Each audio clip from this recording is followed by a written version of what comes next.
سر کوئی فرض نماز بھی جمعے کا مقابلہ نہیں کرتی اپنی سٹرینتھ میں. عید کی تو نماز نفلی ہے اور سنت نماز ہے.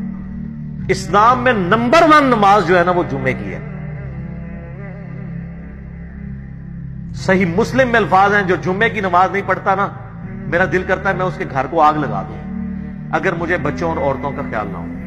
مسلم شریف میں یہ الفاظ ہے, نبی اسلام فرمایا کہ لوگوں جمعہ چھوڑنے سے باز آ جاؤ, ایسا نہ ہو اللہ تمہارے دلوں پہ مہر لگا دے. جمعے کی نماز سب سے زیادہ تاکیدی ہے. سر قرآن میں ایک ہی نماز ہے جس کو ایمفسائز کرنے کے لیے مسلسل کئی آیات ایک سورت کے اندر نازل ہوئی ہیں. سورت الجمعہ. سورت الفجر بھی ہے لیکن اس میں صرف فجر کے وقت کی قسم کھائی گئی ہے. فجر کی نماز پڑھنے کے بارے میں کوئی اتنی لمبی ترغیب نہیں آئی ہوئی ہے. لیکن سورت الجمعہ میں کتنا آیا کہ جب جمعے کے دن اذان دی جائے کاروبار ترک کر دو, مسجد کی طرف لپکو, تجارت چھوڑ دو, پھر نماز جب پوری کرو اس کے بعد.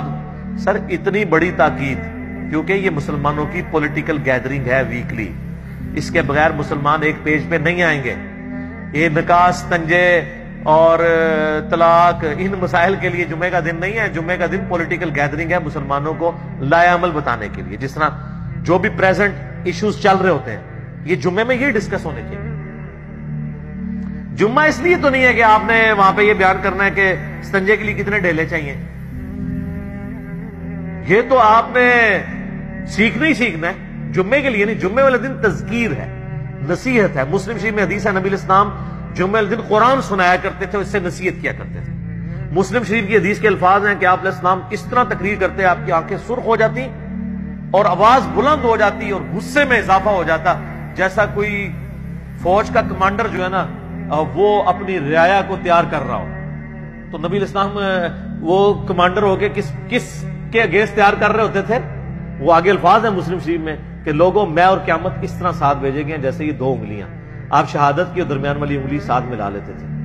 تو آپ اپنی رعایا کو تیار کرتے تھے قیامت کے دن کی پیشی سے. جیسے ایک فوجی جرنیل دشمن فوج سے لڑنے کے لیے تیار کرتا ہے تو آخرت کے دن اللہ کے حضور جو پیشی ہونی ہے اس کے لیے آپ تیاری کرواتے تھے.